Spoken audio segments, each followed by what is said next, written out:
ang resignation ng impeached official will not render it moot. Ibig sabihin, patuloy pa rin yung trial.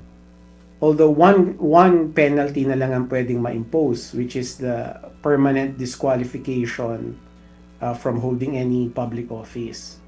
So those are the two schools of thought. Ako, personally, I align with the second one, na hindi matitigil yung trial kahit nag-resign na siya kasi nagsimula na eh. Meron ng public interest involved here. No?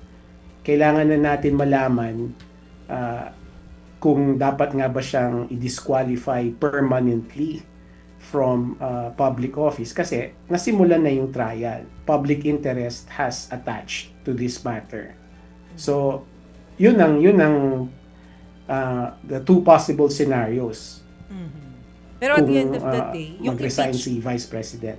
ang magde-decide tungkol dyan, attorney, impeachment court pa rin. Kung what will happen just in case na mag-resign. Yes, that's correct. No? Oo. So, kapag nag-resign si Vice President Duterte, it's the impeachment court who will make the first move, so to speak. Kung itutuloy ba nila or kung ititigil na nila lahat.